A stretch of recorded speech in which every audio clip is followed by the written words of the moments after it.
আমরা শুনেছি যে আসলে বাংলাদেশের মানুষ আসলে অন্ধ না নির্বাক কিছু বুঝে না। একটা পানির বোতল একটা বাবা অসুস্থ মেয়েকে খাওয়াবে 600 টাকা নাকি চেয়েছে, এ বিষয়ে আপনি কি বলতে চান? হ্যাঁ, এখানে হচ্ছে রিকশাওয়ালারা, আমাদের এখানে রিকশাওয়ালা যখন আমাদেরকে মানে শিক্ষার্থীদের ঝলসে গেছে, এই শিক্ষার্থী নিয়ে যখন বলতেছিল যে আমরা মুন্সিপালিটিতে যাব, এই হসপিটালে যাব, তখন ওরা 30 টাকার ভাড়া চাচ্ছে 100 টাকা, যেখানে 1300 টাকার ভাড়া চাচ্ছে 2000 টাকা, এরকম একটা অবস্থা। ওরা ইচ্ছা করে এরকম করে, ওরা হচ্ছে চোখ থাকতেই অন্ধ এক কথায়।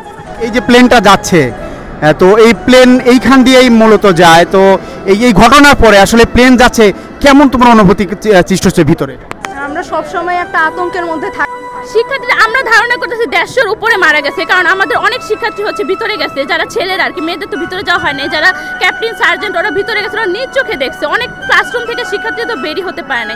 আমাদের ক্লাসরুমে 30 জন করে শিক্ষার্থী থাকে, এখানে অনেকগুলো ক্লাসরুম আপনারা দেখতেই পারতেছেন। তাহলে শিক্ষার্থীরা অনেক শিক্ষার্থী নিখোঁজ, আমাদের গ্রুপে প্রতিনিয়ত আসতেছে এই নিখোঁজ এই নিখোঁজ, অনেক টিচাররা মারা গেছে। তাহলে তারা যদি 19 জন 77 জন এরকম করে তালিকা দেয়, তাহলে এত 150 উপরে আমরা ধারণা করতেছি মারা গেছে, তাহলে বাকি শিক্ষার্থীরা কোথায় গেল? আর রাত 2টা বাজে তারা কেন আসবে? পুলিশ আসছে রাত 2টা বাজে, এখানে পুরো পুলিশ ছিল। তারপর আমাদের শিক্ষার্থীরা হল ভেঙে বের হয়ে ওনাদেরকে আটকাইছে, অ্যাম্বুলেন্স ছিল। রাত 2টা বাজে ওনাদের কি দরকার এখানে? সব তো সন্ধ্যার মধ্যে শেষ হয়ে যাওয়ার কথা ছিল, রাত 2টা বাজে কেন আসবে রাতের আধারে?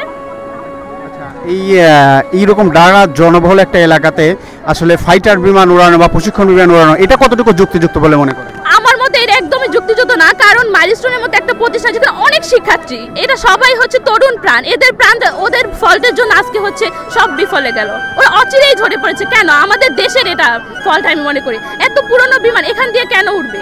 এখানে তো ওরা তো উচিতই নাই পুরনো বিমান। কালকে যখন ঘটনা ঘটে আপনারা কোথায় ছিলেন? আমি বাসায় ছিলাম, যখন এখানে আমার বোন ছিল, 2 বোন, পরে একজনকে খুঁজে পাওয়া যাইতেছিল না, পরে পাইছি।